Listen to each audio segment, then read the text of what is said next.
కడెంవాగు project 1958లో కట్టగానే మొత్తం కొట్టుకుపోయింది, గేట్లతో సహా కొట్టుకుపోయింది. పునరుద్ధరించారు. తిరిగి 1995లో కట్ట మొత్తం కొట్టుకుపోయింది. సింగూరు డ్యాము 1981, 99లో కూడా పార్షల్ గా కొట్టుకుపోయింది.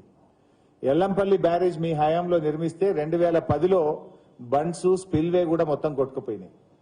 ఆదిలాబాద్ లో కట్టిన సాత్నాల మీడియం ఇరిగేషన్ ప్రాజెక్టు దాని హెడ్ రెగ్యులేటర్ మొత్తం కూడా 2004లో కొట్టుకుపోయింది. ఇట్లా పులిచింతల ప్రాజెక్టు గేట్లు ఇవాళకి కూడా కొట్టుకుపోయే ఉన్నాయి. పుట్టంగండి ఆనాడు ఉదయం ముఖ్యమంత్రి గారు వెళ్లి పుట్టంగండి ప్రాజెక్టు ప్రారంభిస్తే సాయంత్రానికి మొత్తం నీళ్లన్నీ బయటకు వచ్చేస్తే అప్పుడే తక్షణమే మోటార్లు ఆపినటువంటి పరిస్థితి. పుట్టంగండి రిజర్వాయర్ ఏ రకంగా ఆ రోజు కొట్టుకుపోయిందో కూడా రాష్ట్ర ప్రజలకు తెలుసు.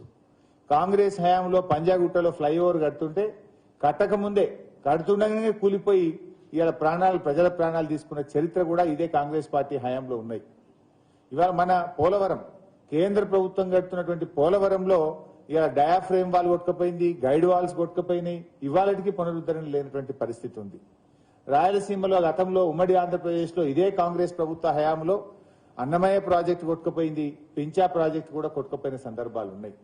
సరే, ఏదైనా మేజర్ ప్రాజెక్టులు నిర్మించినప్పుడు ఇట్లాంటి సంఘటనలు జరిగితే ప్రభుత్వాలు విచారణ చేస్తాయి, దోషులను కఠినంగా శిక్షిస్తారు, భవిష్యత్తులో ఇలాంటి తప్పులు జరగకుండా జాగ్రత్తలు తీసుకుంటారు. రైతాంగానికి నష్టం చేయకుండా వెంటనే పునరుద్ధరణ చర్యలు చేపట్టాలి. కానీ ఇప్పుడు కూడా అవకాశం ఉంది. ఇంజనీర్లు చెప్తున్నారు, వాళ్ళకి చేత కాకపోతే ప్రభుత్వాన్ని మాకు అప్పచెప్పమనండి, వాళ్ళని తప్పుకోమనండి, మేము చేసి చూపిస్తాం. అవునే దిగుమను రేవంత్ రెడ్డి రాజీనామా చేయమని నేను ఎక్కి చేపిస్తాను. రేవంత్ రెడ్డి రాజీనామా చేయమను, నేను ముఖ్యమంత్రిగా ప్రమాణ స్వీకారం చేసి నేను చేసి చూపిస్తాను. నాకు బాధ్యత ఇస్తా అంటే I'm ready to take it. ఆయన చేత కాదు హరీష్ రావు నువ్వు చేయంటే చేసి చూపిస్తా.